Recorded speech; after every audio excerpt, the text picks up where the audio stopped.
नमस्कार साथियों। जय हिंद, वंदे मातरम। आप सभी का एक बार फिर से बहुत बहुत स्वागत है आपके अपने YouTube चैनल एग्जाम ट्रिकी। दोस्तों, आज हम लोग बात करेंगे इंट्रोडक्शन टू डिसेबिलिटी का यूनिट 2.1 और इसमें जितनी भी चीजें आपके लिए दी गई हैं, चाहे वो लोकोमोटर डिसेबिलिटी से रिलेटेड आपका पोलियो हो, आपका सेरेब्रल पाल्सी हो या आपका मस्कुलर डिस्ट्रॉफी हो, ये तीनों टॉपिक आपके लिए वेरी वेरी इंपॉर्टेंट है। तो वीडियो को अच्छे से देखिएगा और अच्छी लगे वीडियो तो सभी तक वीडियो को शेयर कर दीजिएगा। बात करते हैं लोकोमोटर डिसेबिलिटी के बारे में, पोलियो के बारे में, सेरेब्रल पाल्सी के बारे में, मस्कुलर डिस्ट्रॉफी के बारे में। सबसे पहले हम लोग बात करेंगे लोकोमोटर डिसेबिलिटी। इसको हम लोग बोलते हैं गतिशील दिव्यांगता। ठीक है, गतिशील दिव्यांगता। और एक बात मैं आपको बता दूं कि भैया दिव्यांगता हम लोग बोलते हैं, इसको पहले हम लोग विकलांगता बोलते थे। ठीक, इसको हम लोग पहले विकलांगता बोलते थे। जब से हमारा RPWD एक्ट 2016 आया, तब से हमने इस शब्द को ना यूज करके इस शब्द को यूज करना शुरू किया।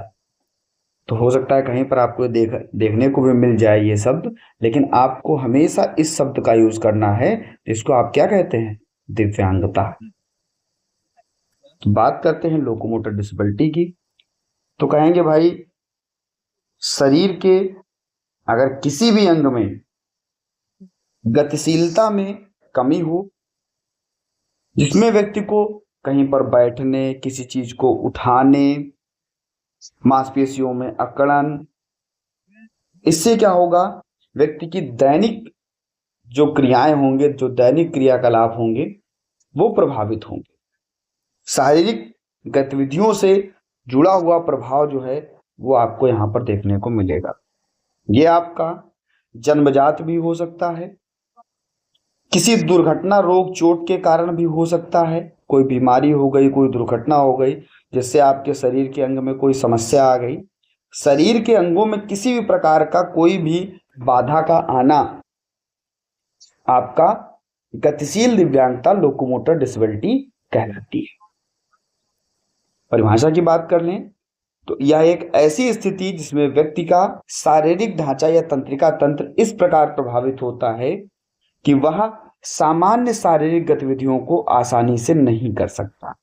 भाई, अगर हाथ में चोट लग गई या हाथ किसी प्रकार से डैमेज हो गया, पैर में हो गया, किसी भी अंग में हो गया, तो उस अंग से जो हम काम कर रहे थे, जो शारीरिक गतिविधियां हम उस अंग से कर रहे थे, वो गतिविधियां हम नहीं कर पाएंगे। तो ये आपको देखने को मिलता है किसमें? लोकोमोटर डिसेबिलिटी में। ठीक है भैया। यहां पर आप कह सकते हैं किसी भी अंग, विशेषकर पैर, हाथ, रीढ़ की हड्डी की गतिशीलता प्रभावित होती है। इस अक्षमता के कई कारण हो सकते हैं। हड्डियों या जोड़ों की समस्या, आर्थराइटिस, फ्रैक्चर किसी भी प्रकार से हो सकता है। पैरालिसिस हो गया तब भी हो सकता है। कोई न्यूरोलॉजिकल डिसऑर्डर होता है तब भी हो सकता है। मांसपेशियों में कमजोरी होती है, मस्कुलर डिस्ट्रॉफी जिसको कहते हैं, तब भी हो सकता है। भाई, अगर मस्कुलर डिस्ट्रॉफी है, मांसपेशियों में कमजोरी है, तो भी आप किसी भी काम को करने में कठिनता दिखाओगे, तो भी आप किसी भी काम को नहीं कर पाओगे, देरी से कर पाओगे, तो वो भी आपका इसी के अंतर्गत आता है। यह अक्षमता अस्थायी या स्थायी हो सकती है। इसका प्रबंधन या उपचार चिकित्सा के द्वारा, फिजियोथेरेपी के द्वारा, सर्जरी के द्वारा, सहायक उपकरणों के माध्यम से आप कर सकते हैं। ठीक है। 1995 में ही लोकोमोटर डिसेबिलिटी, या कह सकते हो आप कि गतिशील दिव्यांगता की परिभाषा दी गई थी। जो 1995 का एक्ट था, person with disability act, equal opportunity, full participation, protection of right. यहां पर जो है इसके बारे में बताया गया, इसकी परिभाषा दी गई। एक ऐसी अक्षमता जो व्यक्ति की हड्डियों, जोड़ों या मांसपेशियों के सामान्य कार्य को प्रभावित करती है, जिससे उसके अंगों की गति और गतिशीलता पर नकारात्मक प्रभाव पड़ता है। इसे हम क्या कहते हैं? लोकोमोटर डिसेबिलिटी कहते हैं। ठीक है भैया। अब हम लोग बात कर लेते हैं किसकी भैया? तो पोलियो की बात कर लेते हैं। अब हम लोग किसकी बात कर लेते हैं? पोलियो की बात कर लेते हैं।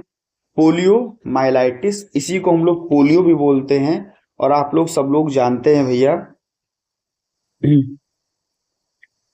आप लोग सब जानते हैं भैया कि जब पोलियो है तो पोलियो क्या होता है? ये एक संक्रमण बीमारी होती है। पोलियो क्या होता है भैया?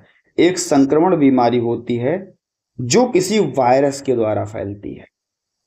ठीक है, जो किसी वायरस के द्वारा फैलती है, किसी वायरल से फैलती है। होता क्या है, जब बच्चा छोटा होता है तो उसका इम्यून सिस्टम बहुत ही कमजोर होता है, और वहां पर अगर जो है किसी भी चीज का ध्यान ना दिया जाए, यानी कि बच्चे को गंदगी में रखा जाए, बच्चे को जो है आप कह सकते हैं कि ऐसे ही छोड़ दिया जाए, दूषित भोजन खिलाया जाए, तो ऐसे स्थिति में क्या होता है कि बच्चों में ये स्थिति आ सकती है कि बच्चों को हो सकता है कि पोलियो का वायरस जो है वो आ जाए और उसके तंत्रिका तंत्र और शरीर पर हमला कर दे। और जब तंत्रिका तंत्र पर हमला करेगा, शरीर पर हमला करेगा, तो ये स्थिति आपको देखने को मिल सकती है पोलियो वाली। उसकी मांसपेशियों में कमजोरी हो सकती है, उसकी मांसपेशियों में पैरालिसिस हो सकती है। ठीक है, इससे क्या होता है, व्यक्ति के हाथ, पैर, शरीर किसी भी हिस्से में मांसपेशियों में कमजोरी और लकवा उत्पन्न हो सकता है। शारीरिक गंभीर मामलों में आप कह सकते हैं सांस लेने, मांसपेशियों के नियंत्रण को इसे प्रभावित करते हैं। इससे व्यक्ति की मृत्यु भी हो सकती है, व्यक्ति मर भी सकता है। इसका कॉज क्या होगा, कारण क्या होगा? तो अभी मैंने आपको बताया कि भैया दूषित भोजन के सेवन से हो सकता है, संक्रमित व्यक्ति के सीधे संपर्क से हो सकता है, खराब स्वच्छता से हो सकता है। भाई अगर स्वच्छ बच्चे को आप नहीं रख रहे हो तो भैया गंदे मलमूत्र में आप रख रहे हो, पानी के संपर्क में, बच्चा गंदे पानी के संपर्क में आ रहा है, तो वहां पर ऐसा हो सकता है। रोकथाम आप क्या करोगे? तो इसके लिए आप लोग देखते होंगे कि ओरल पोलियो वैक्सीन दी जाती है। आप लोगों ने भी पी होगी 2 बूंद जिंदगी की, एक ऐड आता था और वो यही बताता था कि भाई 2 बूंद जिंदगी की, आप प्रत्येक रविवार जाइए और अपने बच्चे को पोलियो की खुराक पिलवाइए। तो वही जो ओरल पोलियो वैक्सीन होती थी वही बच्चे को दी जाती थी। उससे क्या है, बच्चे में इम्यून सिस्टम बढ़ता था और बच्चे में ये जो पोलियो है ये कम होने का चांस हो जाता था। इसके बाद में जो है आप एक टीका जो है बच्चे को वो भी आप लगा सकते हो। ठीक है, इनएक्टिवेटेड टीका जो होता है वो भी आप लगा सकते हो। ठीक है, बच्चे के लिए स्वच्छता बनाए रखना, भाई दूषित पानी, भोजन, स्वच्छता, इन नियमों का पालन करना। सार्वजनिक जागरूकता, सभी को जागरूक करो जिससे सभी व्यक्ति पोलियो का नियमित रूप से टीका लगवाएं। कहते थे ना कि हर 5 साल के नीचे का जो बच्चा है उसे हमें पोलियो की खुराक देनी होती थी। जाते भी थे हम लोग और पोलियो लेकर के भी आते थे, पोलियो की खुराक लेकर भी आते थे। उसके बाद में प्रकारों की बात कर ले तो नॉन पैरालिटिक और पैरालिटिक, ये 2 पोलियो के प्रकार होते हैं। नॉन पैरालिटिक में क्या होता है, इसमें वायरस व्यक्ति के तंत्रिका तंत्र पर हमला करता है। व्यक्ति के अगर तंत्रिका तंत्र पर हमला करेगा, लेकिन क्या होता है कि लकवा उत्पन्न नहीं करता। इसके लक्षण में बुखार, गले में खराश, सिर दर्द, उल्टी, ये सब शामिल होती है। लकवा नहीं मारता, पैरालिसिस नहीं करता, केवल और केवल उसके इम्यून सिस्टम तंत्रिका तंत्र पर हमला करता है। यानी कि हम कह सकते हैं बहुत ही पोलियो का कम प्रभाव होता है यहाँ पर। पैरालिटिक में क्या होता है, ये बहुत ही गंभीर प्रकार होता है। इसमें वायरस मांसपेशियों और तंत्रिकाओं को प्रभावित करता है, इससे लकवा हो सकता है। इसमें पैर, हाथ और रीढ़ की हड्डी की मांसपेशियां कमजोरी आ सकती है, ये आपको देखने को मिल सकता है भैया। शैक्षिक प्रभाव क्या होगा, भाई अगर बच्चे को पोलियो है तो हो सकता है कि विद्यालय जाने में असमर्थ हो, स्कूल में अच्छा प्रदर्शन ना कर पाए क्योंकि वो शारीरिक रूप से कमजोर हैं।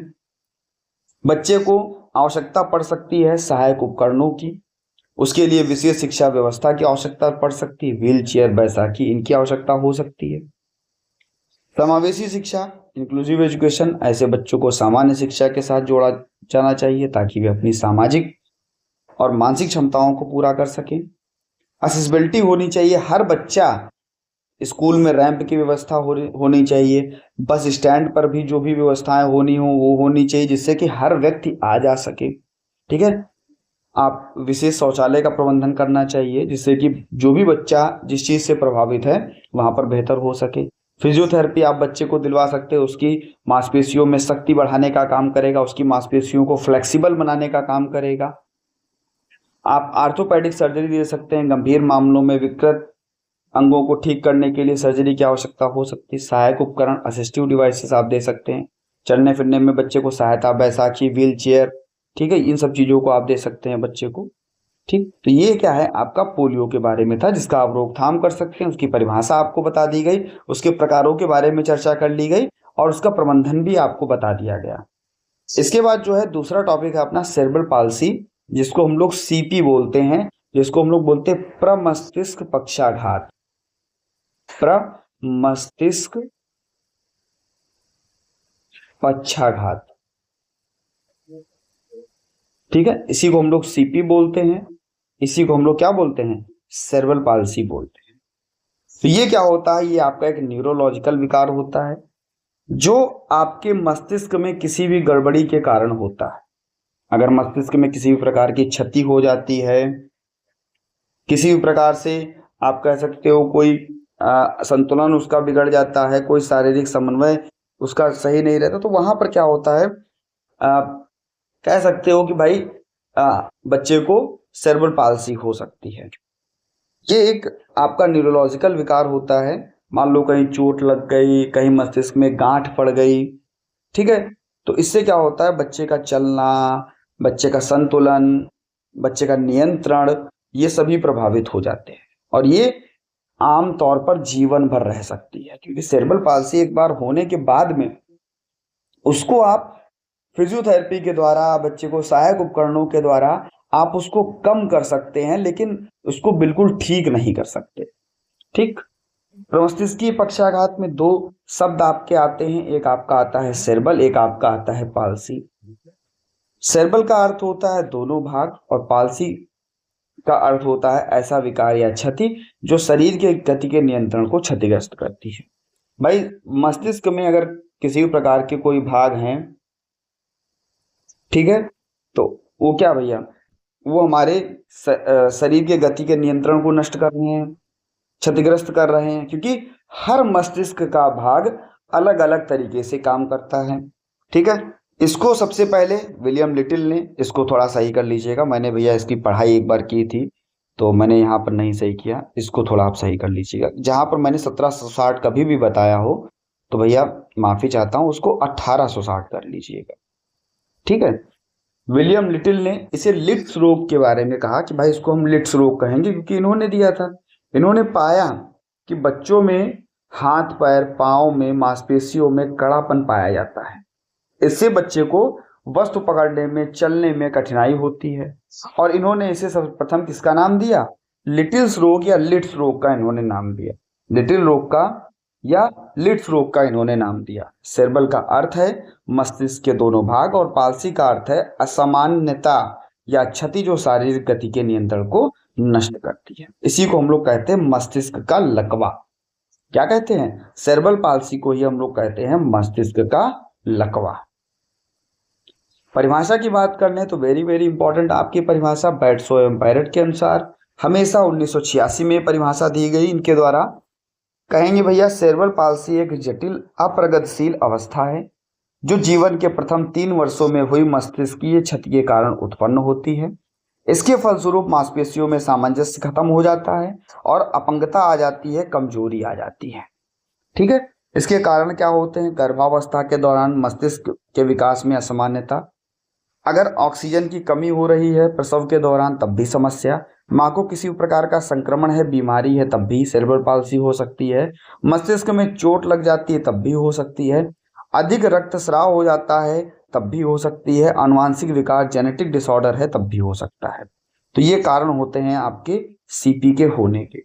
अब हम प्रकारों पर भी चर्चा कर लेते हैं।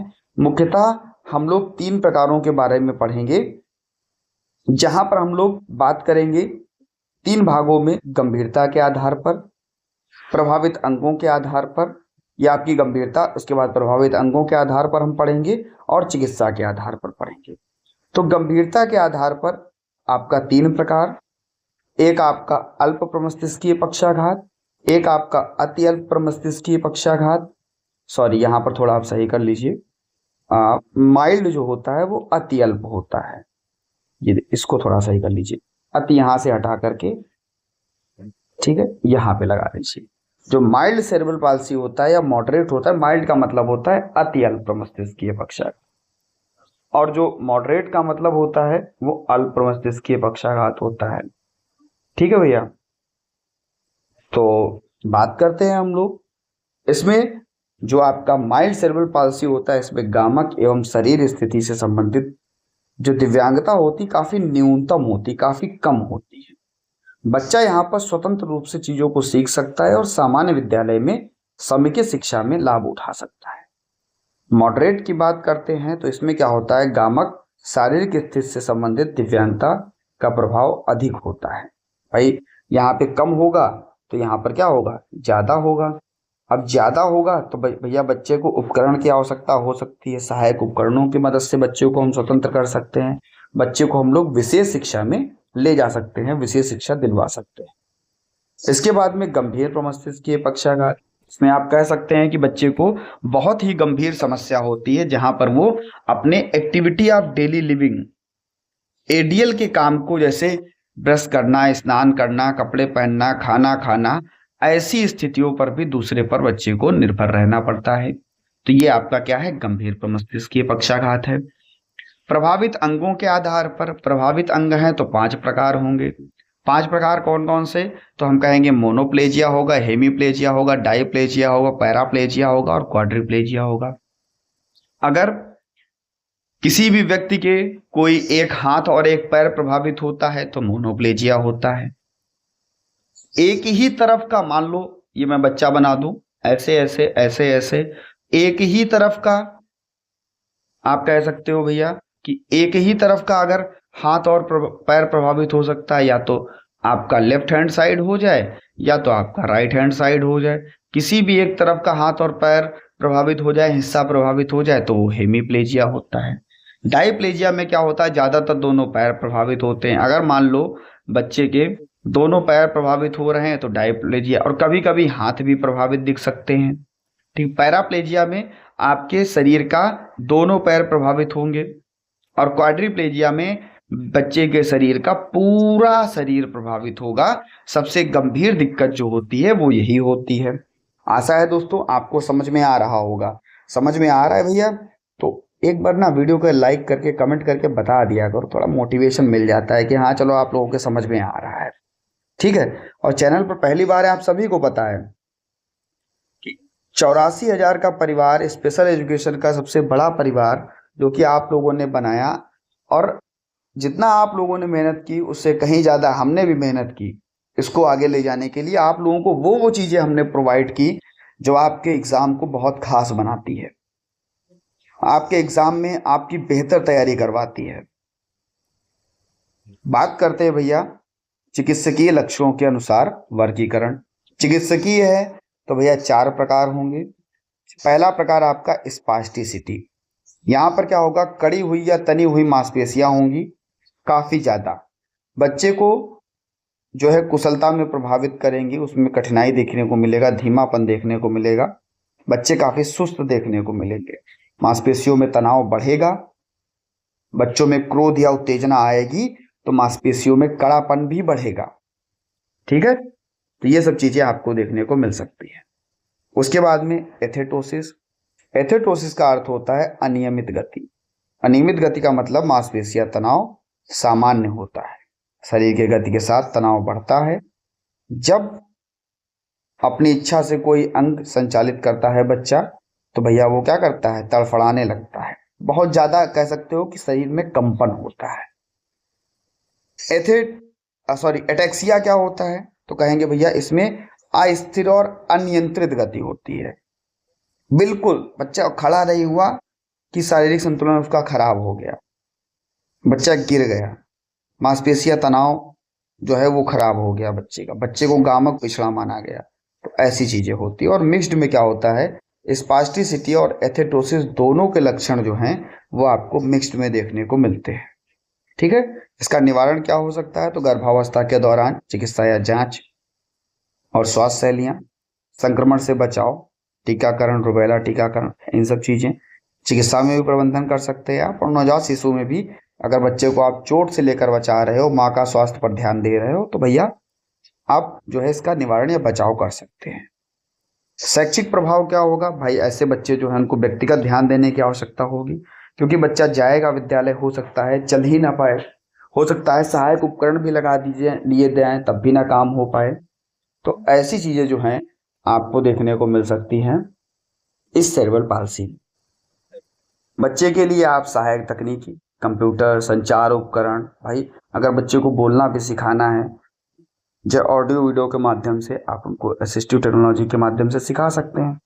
बच्चे का अगर शरीर बेहतर करना है, शारीरिक चिकित्सा देना है, तो आप फिजियोथेरेपिस्ट के पास ले जा सकते हैं, उसकी शरीर की क्षमता को बढ़वा सकते हैं, फ्लेक्सिबल करवा सकते हैं।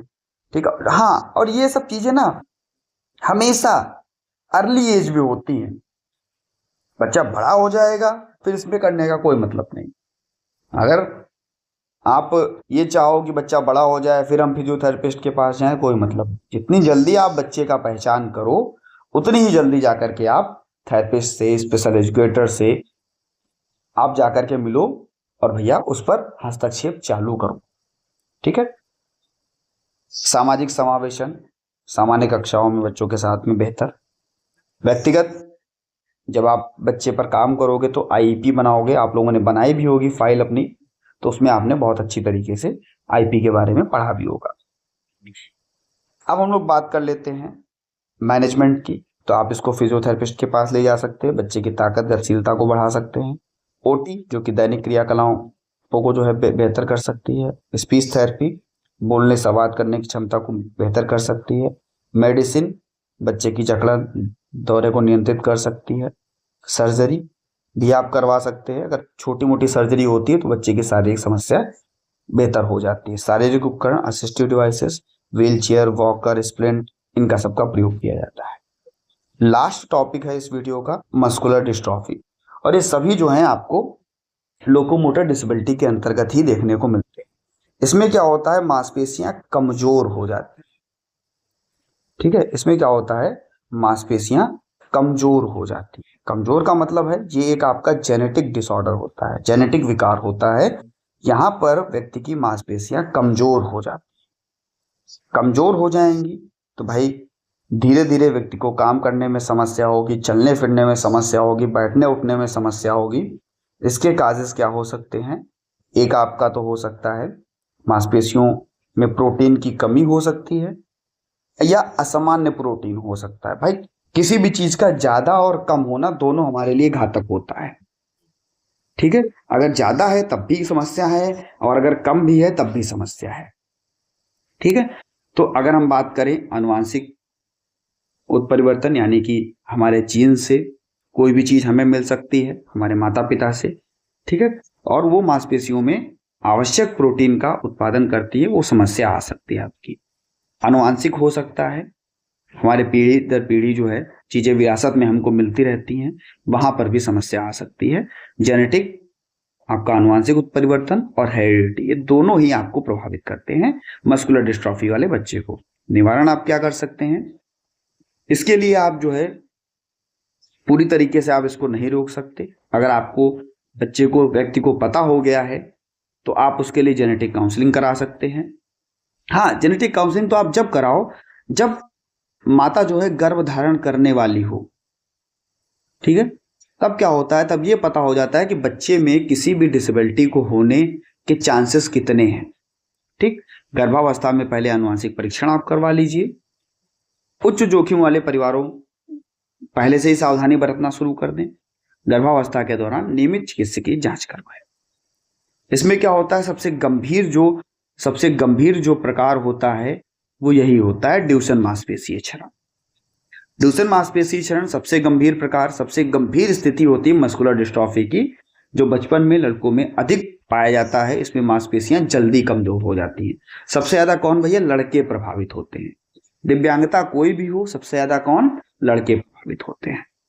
उसके बाद में बेकर मस्कुलर डिस्ट्रॉफी या डीएमडी यानी कि डच मस्कुलर डिस्ट्रॉफी जैसा होता है, लेकिन इसमें धीरे धीरे लक्षण जो हैं वो प्रकट होते हैं, एकदम से लक्षण नहीं प्रकट होते, धीरे धीरे उसमें जल्दी हो जाते हैं। इसमें इसके बाद मायोटोनिक, ये क्या होता है? इसमें मांसपेशियों के साथ दिल, फेफड़े व अन्य अंग जो है वो प्रभावित होते हैं। ठीक, सोचिए शरीर के और अंग भी प्रभावित हो रहे हैं, मांसपेशियां प्रभावित हो रही, फेफड़े तो प्रभावित हो रहे और अंग भी प्रभावित हो रहे हैं। ठीक है, उसके बाद में आपका फेसियो स्कैपुलोरेमिलर, पता मैं बोल भी नहीं पा रहा हूं। ठीक है, और जब आप पढ़ो तो केवल इसको पढ़ लो, इसको पढ़ लो और इसको पढ़ लो, ताकि आप इनको ना भी याद करो तो समस्या नहीं है। ठीक है, प्रकार ऐसे नहीं पूछे जाते, मुझे पढ़ने में भी भैया समस्या हो गई इसको। ठीक है, या चेहरे, कंधे और बाहों की मांसपेशियों को प्रभावित करता है। ठीक है, उसके बाद में कॉन्जेनिटल आप कह सकते हो, तो यहाँ पर आपका या जन्म से ही मांसपेशियों को प्रभावित करता है और विकास बच्चे का रुक जाता है। लिम्ब गर्डल मस्कुलर डिस्ट्रॉफी, यह क्या होता है? कूल्हे और कंधे की मांसपेशियों को केवल प्रभावित करता है। अगर किसी का कूल्हा प्रभावित है, कंधे की मांसपेशियां प्रभावित हैं, तो आपका लिम्ब गर्डल होता है। ठीक है भैया, इसके लिए आप बच्चे को विशेष शिक्षा में भेज सकते हो। बच्चा जाएगा, अपनी पढ़ेगा लिखेगा, आप उसकी शारीरिक सहायता कर सकते हो, बैठने चलने फिरने में जो है आप विशेष उपकरणों प्रदान करवा सकते हो, सहायक उपकरण दे सकते हो, व्हील चेयर, कस्टमाइज्ड चेयर। ठीक है, इनके लिए बनाई जाती हैं, कंप्यूटर आधारित तकनीक की मदद कर सकते हो, समावेशी शिक्षा में बच्चों को भेज सकते हो, और जो भी चीजें हैं उनको आप अनुकूल कर सकते हो, बच्चे के अकॉर्डिंग एडजस्ट कर सकते हो। ठीक है भैया, इसको अगर आपको बेहतर करना है बच्चे को, तो फिजियोथेरेपी आप करवाओ, ऑक्यूपेशनल थेरेपी करवाओ, स्पीच थेरेपी करवाओ। ठीक है, मांसपेशियों में दिक्कत है, फिजियोथेरेपी, दैनिक क्रियाओं को सिखाना है तो भैया ऑक्यूपेशनल थेरेपी, बच्चे को बोलना सिखाना है तो भैया स्पीच थेरेपी, मेडिसिन देनी है, मेडिसिन से भी कभी कभी क्या होता है, कुछ मांसपेशियां जो है कमजोर होने में धीमापन हो सकता है, सर्जरी से भी इसको आप जो है काफी हद तक बेहतर कर सकते हो। सहायक उपकरण ये सब आप दे सकते हो बच्चे को, और बच्चे को एक अच्छा आहार दे सकते हो। भाई आप जानते हो संतुलित आहार दोगे तो बच्चा अच्छा ही हो जाएगा। ठीक है, तो ये आपका 2.1 जो है वो खत्म होता है। और नेक्स्ट वीडियो में मैं आपको बता दूं, नेक्स्ट वीडियो में हम लोग 2.2 और 2.3 इन दोनों यूनिट्स को हम लोग कवर करेंगे। कैसा लगा आपको वीडियो जरूर बताइएगा, बने रहिएगा आपके अपने चैनल एग्जाम ट्रिकी पर। धन्यवाद।